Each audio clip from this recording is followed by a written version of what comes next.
अस्सलाम वालेकुम वरहमतुल्लाहि वबरकातुह। વિદ્યાર્થી મિત્રો, આપણે ચેપ્ટર નંબર 8 ની અંદર ગઈકાલની વાત કરીએ તો વિદ્યુત ચુંબકીય તરંગોના ઉત્સર્જનની વાત કરેલી હર્ટ્ઝના પ્રયોગની, જે તમારી બુકમાં ખાલી ટોપિક સ્વરૂપે આપેલો છે. આપણે પ્રયોગની વર્ણનાત્મક રજૂઆત, આકૃતિ પણ દોરેલી, એની સમજૂતી પણ મેળવેલી. હવે આજે વિદ્યુત ચુંબકીય તરંગો ઉત્સર્જિત થાય છે જે તે માધ્યમની મદદથી, જે તે પ્રયોગની મદદથી, એ તરંગો કયા પ્રકારની લાક્ષણિકતાઓ ધરાવે, એમાંની કેટલીક શોર્ટ લાક્ષણિકતાઓ ગઈકાલે ચર્ચા કરેલી કે વિદ્યુત ચુંબકીય તરંગો જે પ્રોપોગેશન પામે, જે પ્રસરણ પામે છે, એ હંમેશા ચુંબકીય ક્ષેત્ર અને વિદ્યુત ક્ષેત્રને લંબરૂપે પ્રસરણ પામે. એક લાક્ષણિકતા એવી હતી. બીજી એક લાક્ષણિકતાની વાત કરેલી કે પ્રકાશનો જેટલો વેગ છે એટલા જ વેગથી વિદ્યુત ચુંબકીય તરંગો ઉત્સર્જિત થાય અને પ્રસરણ પામે. ત્રીજી એક વાત કરેલી કે 1 મીટરની જે ડેફિનેશન છે, આપણે અત્યાર સુધી 1 મીટર બોલીએ છીએ, તો 1 મીટરનું જે અંતર છે એ ખરેખર શું છે કે પ્રકાશનો જે વેગ છે એને 1 વડે ભાગો, એટલે કે 1/c કરો, અને એનામાં 1/c કરવાથી જેટલી સેકન્ડ મળે એટલી સેકન્ડમાં વિદ્યુત ચુંબકીય તરંગોએ જેટલું અંતર કાપ્યું હોય એટલા અંતરને વૈજ્ઞાનિકોએ 1 મીટર તરીકે સ્વીકારેલું છે.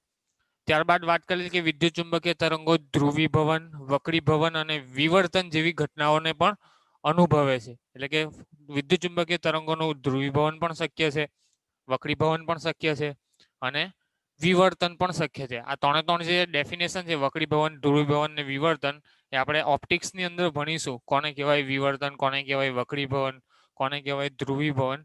તો એની ડેફિનેશન આપણે એના રિલેટેડ ટોપિક આપણે ઓપ્ટિક્સના ચેપ્ટર ભણીશું ત્યારે આપણે વધારે ડિટેલમાં સમજીશું. અહીંયા ખાલી તમારે યાદ રાખવાનું કે ધ્રુવીભવન, વક્રીભવન અને વિવર્તનની ઘટનાઓ વિદ્યુત ચુંબકીય તરંગો પણ અનુભવે છે.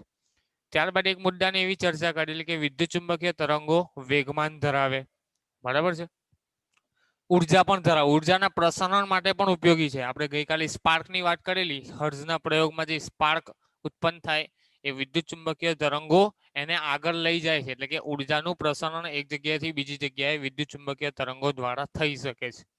તો આવા નાના નાના જે લાક્ષણિકતાઓ છે એની ચર્ચા થઈ. આજે એવી કેટલીક લાક્ષણિકતાઓ જોવાની છે જે લાક્ષણિકતાઓ તમારી મેથેમેટિકલ છે. મેથેમેટિકલ એટલે કે એના અંદરથી તમને કેટલાક સૂત્રો ઉપજાવવામાં આવશે અને એ સૂત્રો તમારા દાખલાઓ ગણવા માટે ઉપયોગી બનશે, બરાબર છે. તો સૌથી પહેલા આપણે વાત કરીએ વિદ્યુત ચુંબકીય તરંગોની લાક્ષણિકતાની અંદર. તો સૌથી પહેલી લાક્ષણિકતા કે વિદ્યુત ચુંબકીય તરંગો તરંગ પ્રસરણને લંબરૂપે, એટલે કે તમારા વિદ્યુત ક્ષેત્ર અને ચુંબકીય ક્ષેત્રને લંબરૂપે ગતિ કરતા હોવાથી એનું સમીકરણ તરંગ સમીકરણ જેવી રીતે આપી શકાય. આપણે ગઈકાલે એક મુદ્દો એવો લખેલો કે વિદ્યુત ચુંબકીય તરંગો લંબગત તરંગો છે. વિદ્યુત ચુંબકીય તરંગો કેવા તરંગો છે? લંબગત તરંગો, બરાબર છે. તો લંબગત તરંગોની આપણે વાત કરીએ તો એની ખાસિયત શું હોય લંબગત તરંગોની? તો 11મા ધોરણમાં તમે જોયેલું કે લંબગત તરંગો સાઇન વિધેય અનુસાર બદલાતા હોય અને એનું સમીકરણ તરંગ સમીકરણ સ્વરૂપે આપણે આપતા હતા 11મા ધોરણમાં, y a sin omega t minus kx. યાદ હોય તો 11મા ધોરણમાં તરંગનું તરંગ સમીકરણ આવતું હતું, y a sin omega t minus kx. બરાબર, માની લો કે x દિશામાં તમારું પ્રોપોગેશન થતું હોય તરંગનું, તરંગ તમારો x દિશામાં પ્રસરણ પામતો હોય તો kx આવે, y દિશામાં પ્રસરણ પામતો હોય તો ky આવે, z દિશામાં હોય તો kz આવે. એ શું છે? તમારો તરંગનો મહત્તમ કંપ વિસ્તાર, y તમારું તરંગના સ્થાનાંતરનું સમીકરણ, સાઇન વિધેય, ઓમેગા તમારી તરંગની કોણીય આવૃત્તિ કહેવાય, બરાબર છે. એંગ્યુલર વેલોસિટી, એંગ્યુલર વેલોસિટી પણ કહી શકો, કોણીય આવૃત્તિ પણ કહી શકો, એંગ્યુલર ફ્રીક્વન્સી પણ કહી શકો. ટી તમારો ટાઈમ છે. કે શું છે? કે ને આપણે કહેતા હતા 11મા ધોરણમાં તરંગ સદિશ. શું કહેતા હતા? તરંગ સદિશ. અને એનું મૂલ્ય આવતું હતું k = 2π/λ, બરાબર છે. તરંગ સદિશ, બરાબર. 11મા ધોરણને થોડું રિવાઇઝ કરી લેજો. તરંગોમાં તમે ભણી હશે y a sin omega t minus kx એ તમારું તરંગ સમીકરણ છે, જેમાં આવતા પદોમાં એ તમારો કંપ વિસ્તાર, એમ્પ્લિટ્યુડ, મહત્તમ તરંગનો કંપ વિસ્તાર, ઓમેગા ટી, ઓમેગા તમારી એંગ્યુલર વેલોસિટી, ટી તમારો ટાઈમ, કે તમારો તરંગ સદિશ જેનું મૂલ્ય 2π/λ જેટલું હોય, અને જે દિશામાં તમારું સ્થાનાંતર થતું હોય તે દિશાનું તમારે સિમ્બોલ લેવાનો, x હોય તો x, y હોય તો y, z હોય તો z. તો આ સમીકરણ પરથી ચુંબકીય ક્ષેત્ર અને વિદ્યુત ક્ષેત્રના સમીકરણો તમે અહીંયા આપી શકો. બરાબર છે. તો પહેલા આપણે વિદ્યુત ક્ષેત્રનું સમીકરણ લખીએ. તો વિદ્યુત ક્ષેત્ર માટે શું લખી શકાય? તો E is equal two E0 sine omega T minus KX લખો, અથવા કે ઈ કઈ દિશામાં છે? માની લો કે આ તમારું ઇલેક્ટ્રિક ફિલ્ડ છે એક્સ અક્ષની દિશામાં, મેગ્નેટિક ફિલ્ડ છે તમારું વાય અક્ષની દિશામાં, અને તરંગ પ્રસરણ તમારું ઝેડ અક્ષની દિશામાં થાય છે. બરાબર છે. તો ઈ તમારું કઈ દિશામાં છે? એક્સ અક્ષની દિશામાં. તો ઈ બરાબર શું લખી શકાય? E0 sine KX minus omega t. બરાબર છે. ઈ બરાબર E0 sine KX minus omega t કઈ દિશામાં છે? એક્સ અક્ષની દિશામાં. તો આઈ કેરેટ તમે લખી શકો તરંગનું સમીકરણ. એ જ રીતે B બરાબર B0 sine KY minus omega t j caret. બરાબર છે. B is equal to B0 sine KY minus omega t into j caret. B તમારો કઈ દિશામાં છે? વાય અક્ષની દિશામાં. ઈ તમારો એક્સ અક્ષની દિશામાં. તો EX અને BY આ સ્વરૂપે તમે લખી શકો. બરાબર છે. તો તરંગના સમીકરણ અનુસાર તમે જે આ y is equal two A sine omega T minus KX છે એ અનુસાર તમે વિદ્યુત ક્ષેત્ર અને ચુંબકીય ક્ષેત્રના સમીકરણો વિદ્યુત ચુંબકીય તરંગો માટે લખી શકો. એનો ઇલેક્ટ્રિક ફિલ્ડ માટે શું આવશે? EX is equal two E0. E0 ને શું કહેવાય? વિદ્યુત ક્ષેત્રનો મહત્તમ કંપ વિસ્તાર. માની લો કે વિદ્યુત ક્ષેત્ર તમારું આ રીતે ચાલતું હોય, બરાબર છે. તો આ ઉપરનું જે મહત્તમ બિંદુ છે તમારું મહત્તમ વિદ્યુત ક્ષેત્ર દર્શાવે. અને ચુંબકીય ક્ષેત્ર માની લો કે આ રીતે જાય છે. વિદ્યુત ક્ષેત્ર આ રીતે છે, ચુંબકીય ક્ષેત્ર આ રીતે છે, અને બંનેને લંબરૂપે તમારું તરંગ પ્રસરણ આ દિશામાં થાય છે. બરાબર છે. તો એ રીતે તો આ મહત્તમ કંપ વિસ્તાર વિદ્યુત ક્ષેત્રનો, B0 એ તમારો મહત્તમ કંપ વિસ્તાર ચુંબકીય ક્ષેત્રનો. બરાબર છે. હું લખતો નથી નોમેનક્લેચર, તમારે યાદ રાખવાનું. કે શું છે? તમારો તરંગ સદિશ, તેની વેલ્યુ કેટલી? 2π/λ જેટલી. ઓમેગા તમારી એંગ્યુલર વેલોસિટી, ટી તમારો ટાઈમ છે, અને આ તમારા જે તે દિશાના એકમ સદિશો છે.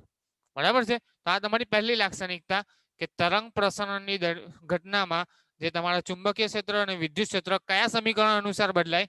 તો આ બે સમીકરણ અનુસાર તમારા વિદ્યુત ક્ષેત્ર અને ચુંબકીય ક્ષેત્રમાં બદલાવો થાય છે. ચાલો બીજા મુદ્દાની વાત કરીએ. તો બીજી લાક્ષણિકતા તમારી E અને B વચ્ચેનો સંબંધ. E અને B વચ્ચેનો સંબંધ એટલે કે ચુંબકીય ક્ષેત્ર અને વિદ્યુત ક્ષેત્ર વચ્ચેનો સંબંધ શું છે? તો આપણે ચેપ્ટર નંબર 4 વિદ્યુત પ્રવાહની ચુંબકીય અસરોની અંદર સાયક્લોટ્રોનનો ટોપિક ભણેલા છે. તમારા 30% સિલેબસમાંથી નીકળી ગયેલો છે, પણ આપણે ભણાવેલો. બરાબર છે. તો સાયક્લોટ્રોનના ટોપિકની અંદર આપણે એક વાત એવી કરેલી, એક સમીકરણ એવું તારવેલું કે E ના છેદમાં B is equal two C થાય. શું થાય? E ના છેદમાં B is equal two C. એટલે કે ચુંબકીય ક્ષેત્ર અને વિદ્યુત ક્ષેત્રનો ભાગાકાર, વિદ્યુત ક્ષેત્ર અને ચુંબકીય ક્ષેત્રનો તમે ભાગાકાર કરો તો તમને C મળે.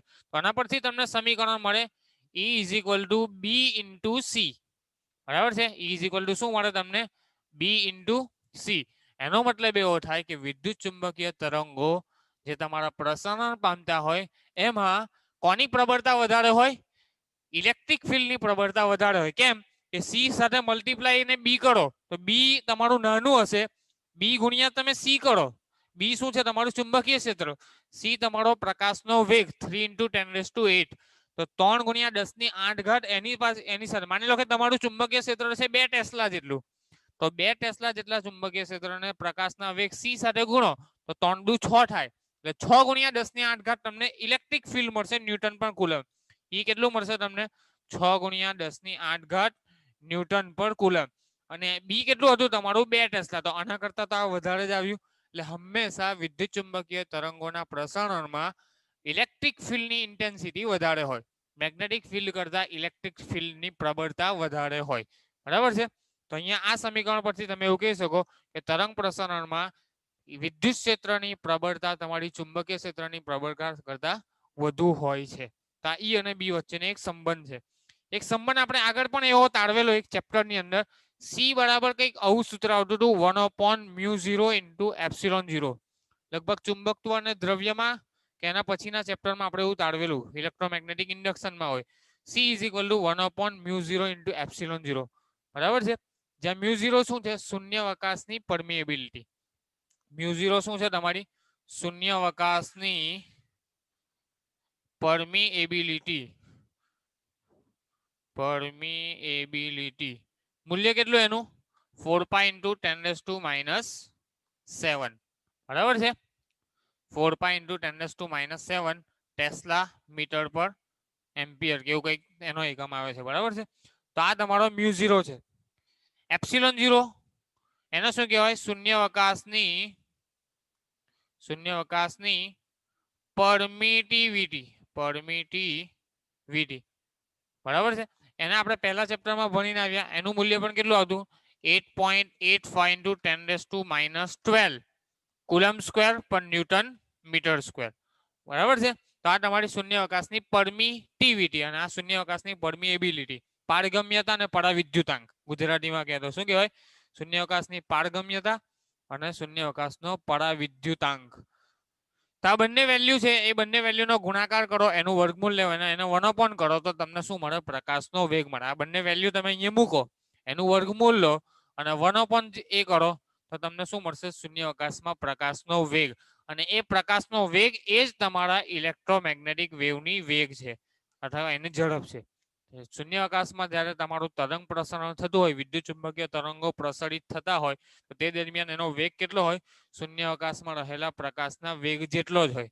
હવે માની લો દરેક વખત એવું જરૂરી નથી કે તમારા તરંગો શૂન્યાવકાશમાં જ ગતિ કરતા હોય. કેટલીક વાર તરંગો તમારા માધ્યમમાં પણ ગતિ કરતા હોય. તો માધ્યમમાં ગતિ કરતા હોય તો તમારો વેગ શું આવે? v આવે. અને એના માટે સૂત્ર શું બનશે? વેગ v બરાબર 1/μ ઇન્ટુ એપ્સિલોન. જ્યાં મ્યુ ને શું કહેવાય? મધ્યમની પરમિએબિલિટી. એપ્સિલોન ને શું કહેવાય? મધ્યમની પરમિટિવિટી. અહીંયા શૂન્યાવકાશની આવતી હતી, અહીંયા શું આવશે? મધ્યમની આવશે બરાબર છે. જ્યારે તમારું તરંગ કોઈ માધ્યમમાં ગતિ કરતો હોય ત્યારે એના વેગનું સૂત્ર શું થશે? 1/μ ઇન્ટુ એપ્સિલોન બરાબર છે. √μ ઇન્ટુ એપ્સિલોન. હવે આપણે શું કરીએ? સી અને વી નો ભાગાકાર કરીએ. જેટલા પણ સૂત્રો આવે છે ને તમે નોટ ડાઉન કરી લેજો. જો એક તો આ સમીકરણ 2, પછી આ ઈ અને બી વચ્ચેના સંબંધનું સમીકરણ E = BC બરાબર છે. પછી આ સમીકરણ C = 1/μ0 એપ્સિલોન 0. એમાં દરેક નોમેનક્લેચરને ડેટા લખી લેવાના. ત્યારબાદ જો મધ્યમમાં ગતિ કરતો હોય તો શું આવશે? 1/√μ ઇન્ટુ એપ્સિલોન. હવે આપણે શું કરીએ? સી અને વી નો ભાગાકાર કરીએ. શૂન્યાવકાશમાં પ્રકાશનો વેગ અથવા શૂન્યાવકાશમાં તરંગની ઝડપ અને મધ્યમમાં તરંગની ઝડપ એ બંનેનો ભાગાકાર કરીએ. ચાલો, સી નું મૂલ્ય છે 1/√μ0 into epsilon not 1/√μ into epsilon. છેદનો છેદ અંશમાં એટલે મ્યુ અને એપ્સિલોન તમારા અંશમાં જશે. μ0 અને એપ્સિલોન 0 તમારા છેદમાં આવી જશે બરાબર છે. માધ્યમની પરમિટિવિટી ના છેદમાં શૂન્યાવકાશની પરમિટિવિટી એને શું કહેવાય? સાપેક્ષ પરમિટિવિટી μr અને એપ્સિલોન અપોન એપ્સિલોન એટલે કે એપ્સિલોન r બરાબર છે. આપણે જોયેલું μ = μ0 ઇન્ટુ μr, હવે આપણે સાબિત કરેલું. અને epsilon = epsilon 0 into epsilon r. પહેલા ચેપ્ટરમાં આ પણ મેળવેલું અને આ પણ મેળવેલું બરાબર. તો આના પરથી μ/μ0 કરો તો તમને μr મળે. μ/μ0 તો μr. રિલેટિવ પરમિએબિલિટી, સાપેક્ષ પરમિએબિલિટી બરાબર. અને એપ્સિલોન અપોન એપ્સિલોન 0 કરો તો એપ્સિલોન r મળશે. એપ્સિલોન અપોન એપ્સિલોન 0 કરો તો એપ્સિલોન મળશે, એપ્સિલોન r. અને એપ્સિલોન r ને શું કહેવાય? રિલેટિવ પરમિટિવિટી, સાપેક્ષ પરમિટિવિટી, સાપેક્ષ પરમિએબિલિટી, સાપેક્ષ પરમિટિવિટી બરાબર છે. ચાલો, તો C/V. હવે આ જે C/V ગુણોત્તર છે, શૂન્યાવકાશમાં પ્રકાશનો વેગ અથવા વિદ્યુત ચુંબકીય તરંગોનો શૂન્યાવકાશમાં વેગ અને વિદ્યુત ચુંબકીય તરંગોનો મધ્યમમાં વેગ, આ બંનેનો ગુણોત્તર કરો તો એ તમને આપે રિફ્રેક્ટિવ ઇન્ડેક્સ. શું આપે? Refractive index. ગુજરાતીમાં કહેતો વક્રી ભવનાંક. શું કહેવાય? વક્રી ભવનાંક બરાબર છે. શૂન્યાવકાશમાં પ્રકાશનો વેગ અથવા વિદ્યુત ચુંબકીય તરંગોની શૂન્યાવકાશમાં ઝડપ અને વિદ્યુત ચુંબકીય તરંગોની માધ્યમમાં ઝડપ એ બંનેના ગુણોત્તરને માધ્યમનો વક્રી ભવનાંક કહેવામાં આવે. અને વક્રી ભવન 10મા ધોરણમાં તમે સિમ્બોલ ભણી ગયા વક્રી ભવનાંકનો ઈટા અથવા n બરાબર છે. વક્રી ભવનાંક = શું થશે? μr into epsilon r. તો આ એક નવું સૂત્ર મળ્યું તમને વક્રી ભવનાંકનું બરાબર છે. તો આ તમારી ત્રીજી લાક્ષણિકતા E અને B વચ્ચેના સંબંધ પરથી. આગળ ચાલીએ લાક્ષણિકતા નંબર 4. આપણે એવું કીધેલું કે વિદ્યુત ચુંબકીય તરંગો વેગમાન ધરાવે. શું ધરાવે? વેગમાન ધરાવે. ચાલો, તો વેગમાનનું સમીકરણ મેળવવું હોય તો કેવી રીતે મેળવાય? अथवा प्रेशरનું સમીકરણ મેળવવું હોય એવું કહેવામાં આવે છે કે વિદ્યુત ચુંબકીય તરંગો કોઈ પણ સપાટી પર કે કોઈ પણ સરફેસ પર આપાત થાય તો એના ઉપર પ્રેશર ક્રિએટ કરે શું કરે દબાણ ઉત્પન્ન કરે લખી દઈએ આપણે લાક્ષણિકતા વિદ્યુત ચુંબકીય તરંગો વેગમાન ધરાવે શું ધરાવે છે વેગમાન ધરાવે છે અથવા બીજી ભાષામાં કહીએ તો સપાટી પર દબાણ ઉત્પન્ન કરે અને ઓબ્વિયસલી વાત છે કોઈ પણ વસ્તુ કોઈ પણ પદાર્થને કોઈ પણ સપાટી પર તમે ફેંકો માની લો કે એક દડાને હું દિવાલ પર ફેંકું તો દડો દિવાલ પર શું કરે આઘાત લગાડે એટલે કે પ્રેશર ક્રિએટ થાય એના પર દબાણ ઉત્પન્ન થાય એના વેગમાનમાં ફેરફાર થાય અથવા વેગમાન ઉત્પન્ન થાય બરાબર છે તો એવું જ અહીંયા છે કે કોઈ વિદ્યુત ચુંબકીય તરંગો છે એ કોઈ સપાટી પર આપાત થાય ત્યારે શું કરે એ સપાટી પર દબાણ ઉત્પન્ન કરે બરાબર છે ભલે નાના મૂલ્યનું દબાણ હોય પણ એની અંદર દબાણ તો ઉત્પન્ન થાય તો એ દબાણનું આપણે સૂત્ર મેળવવું હોય દબાણ કેવી રીતે મેળવી શકાય તો એની ચર્ચા કરીએ આપણે એના માટે આઇન્સ્ટાઈનનું સમીકરણ E = mc² ની મદદ લઈશું આઇન્સ્ટાઈનનું એનર્જીનું સમીકરણ છે E = mc². બરાબર છે ઉર્જા બરાબર m × c², માસ × વેલોસિટી બરાબર હવે mc² ને આપણે છૂટા પાડીએ તો m × c = E થાય બરાબર છે ચાલો m × c માસ × વેલોસિટી એને શું કહેવાય વેગમાન વેગમાન બરાબર શું દળ × વેગ બરાબર છે વેગમાન p બરાબર મોમેન્ટમ p બરાબર માસ × વેલોસિટી હવે આપણે ભણીને આવ્યા 11મા ધોરણમાં બરાબર તો p બરાબર mv છે અહીંયા v નથી પણ c છે c એટલે પ્રકાશનો વેગ અહીંયા v એટલે વેલોસિટી તો અહીંયા પણ આ વેગ જ છે અને આમ દળ છે તો m × c બરાબર તમે શું લખી શકો વેગમાન p × c = E આના પરથી વેગમાનને કરતા બનાવે તો વેગમાન બરાબર શું થાય E/c તમારી બુકમાં E ની જગ્યાએ ઉર્જાને u તરીકે લીધેલ છે u/c બરાબર છે E/c કેવો અથવા રેફરન્સ બુકમાં u/c પણ આપેલું હશે બરાબર છે તો બંને વસ્તુ સમાન જ છે તો આ કોનું સૂત્ર આવ્યું વેગમાનનું માની લો કે તમારે દબાણ શોધવું હોય તો અહીંયા આપણે શાની વાત કરીએ વિદ્યુત ચુંબકીય તરંગો વેગમાન ધરાવે તો વેગમાનનું સૂત્ર મળ્યું u/c જેટલું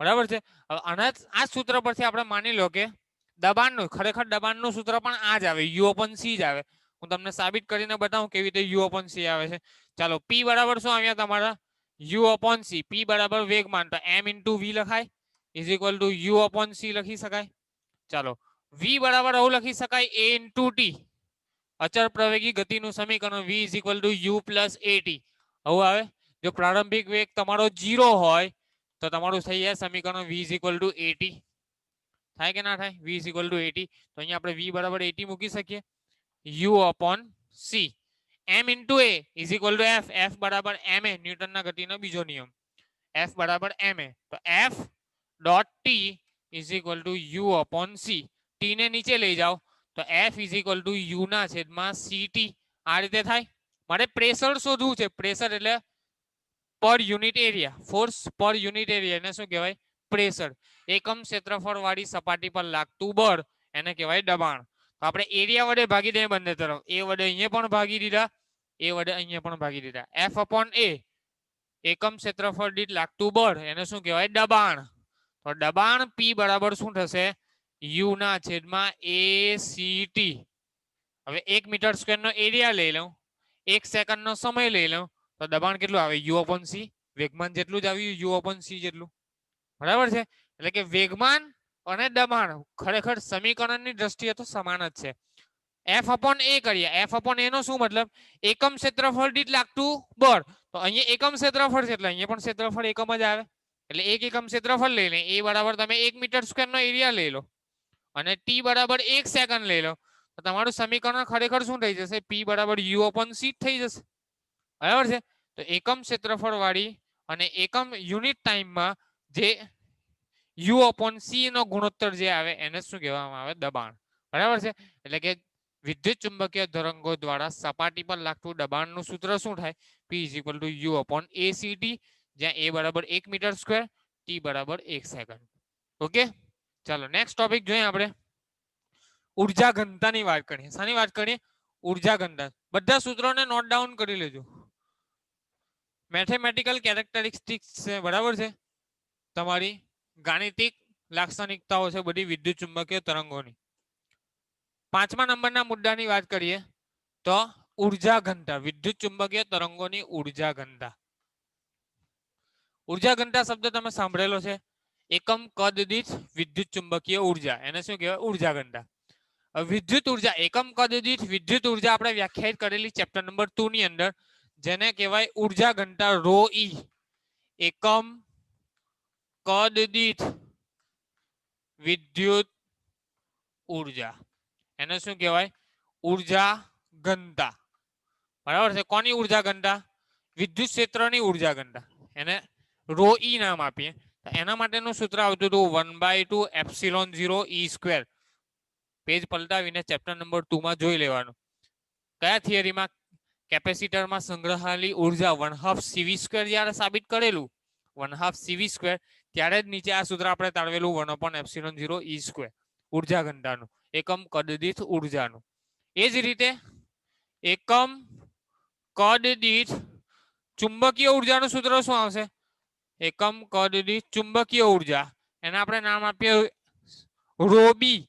બરાબર છે. એને પણ શું કહેવાય? ઉર્જા ઘનતા. ઉર્જા ઘનતા. ઓકે, તો એના માટેનું સૂત્ર આવતું હતું 1/2 બી સ્ક્વેર અપોન મ્યુ 0. બરાબર છે. આ પણ આપણે લાસ્ટ ચેપ્ટરમાં જોયેલું. ઓકે, ઇન્ડક્ટર વાળા ચેપ્ટરમાં 1/2 બી સ્ક્વેર અપોન મ્યુ 0.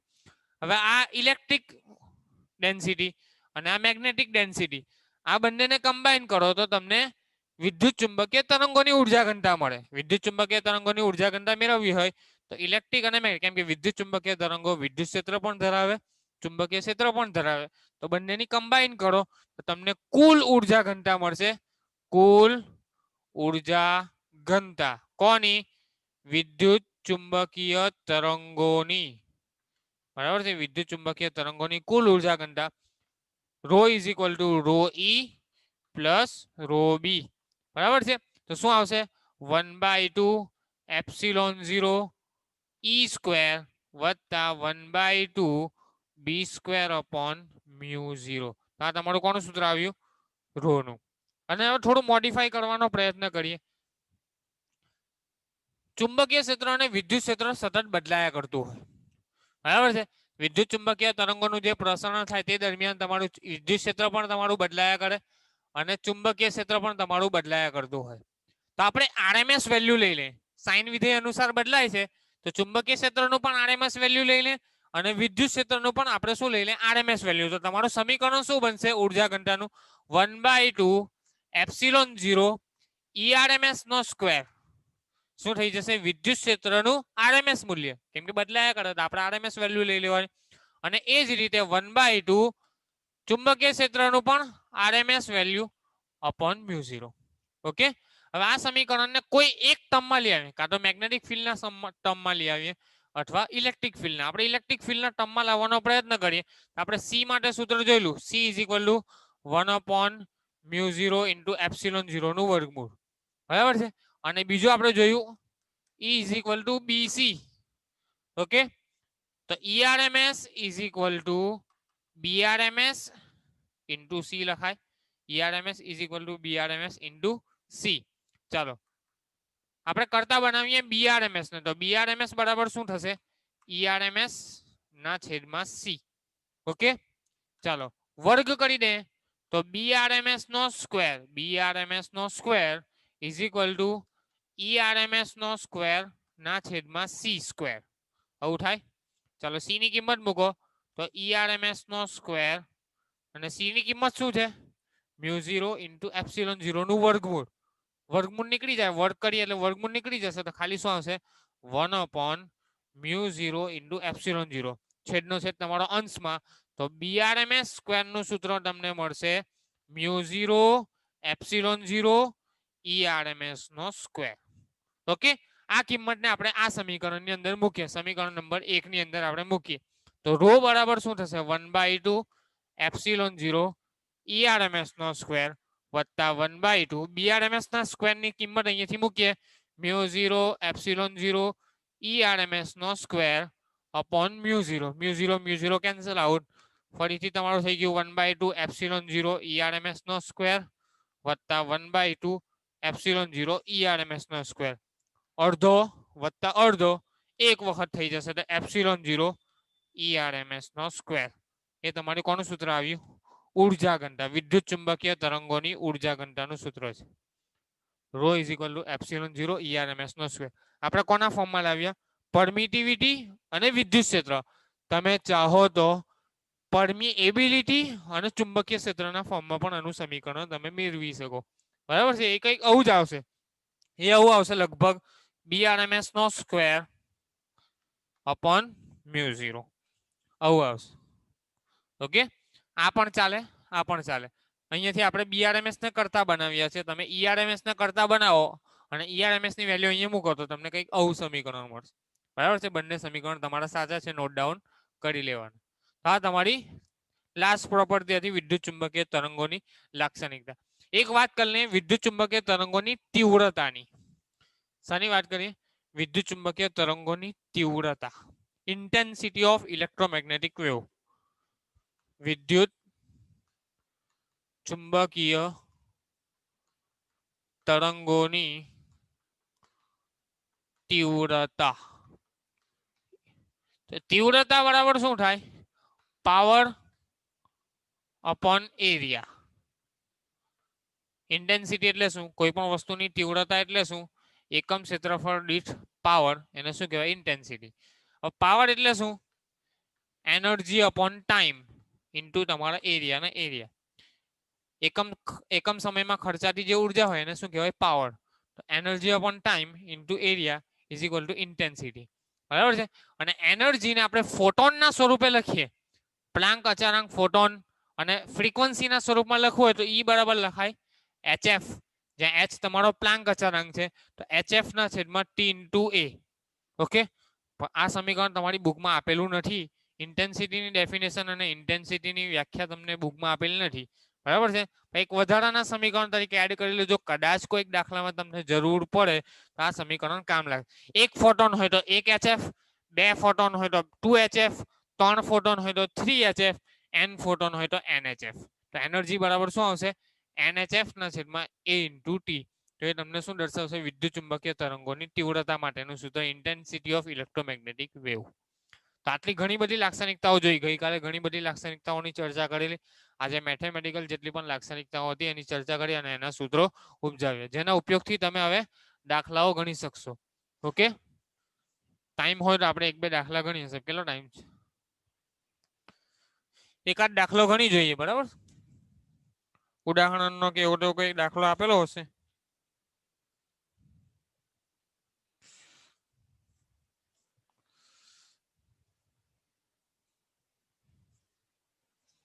લાક્ષણિકતાઓને લગતો એકાદ દાખલો હશે તો આપણે ગણી નાખીશું.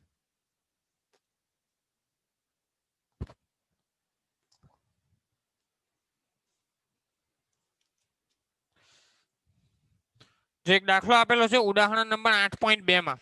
8.1 નો દાખલો પછી જોઈશું, થોડો લાંબો દાખલો છે. ટાઈમ મુજબ આપણે 8.2 નો દાખલો ગણીએ. શું કીધું છે? એક 25 મેગાહર્ટ્ઝ આવૃત્તિ ધરાવતું સમતલ વિદ્યુત ચુંબકીય તરંગ મુક્ત અવકાશમાં x દિશામાં ગતિ કરી રહ્યું છે. આવૃત્તિ તમને આપેલી છે કેટલી? 25 megahertz. f is equal two 25 megahertz. ચોક્કસ સમયે અને અવકાશના એક ચોક્કસ બિંદુ આગળ વિદ્યુત ક્ષેત્રનું મૂલ્ય E બરાબર 6.3 J કેરેટ વોલ્ટ પર મીટર છે. તો આ બિંદુ આગળ B નું મૂલ્ય શોધો, ચુંબકીય ક્ષેત્રનું મૂલ્ય શોધો. તો સિમ્પલ વસ્તુ છે, ચુંબકીય ક્ષેત્ર શોધવાનું છે. વિદ્યુત ક્ષેત્ર તમને આપેલું છે, પ્રકાશનો વેગ તમને ખબર છે, E is equal two BC. આ સૂત્ર આપણને ખબર છે, હમણાં જ આપણે જોયું. E is equal two BC. આપણે ચુંબકીય સૂત્ર શોધવાનું છે તો B બરાબર E ના છેદમાં C. E તમારો છે 6.3 અને C તમારું 3 ગુણ્યા 10⁸. બરાબર છે? કેલ્ક્યુલેશન કરશો તો તમને જવાબ મળશે 2.1 ગુણ્યા 10⁻8 ટેસ્લા. કેટલો આવશે તમારું ચુંબકીય ક્ષેત્ર? B બરાબર 2.1 ગુણ્યા 10⁻8 ટેસ્લા. આગળ તમને લખેલું છે એમાં દિશા શોધવા માટે આપણે નોંધીએ કે ઈ એ વાય દિશામાં છે અને તરંગ એક્સ દિશામાં, તો ચુંબકીય ક્ષેત્ર તમારું ઝેડ દિશામાં જ આવશે ને. સિમ્પલ વસ્તુ છે. ઈ તમારું કઈ દિશામાં છે? ઈ તમારું આપેલું છે જે કેરેટ એટલે વાય દિશામાં.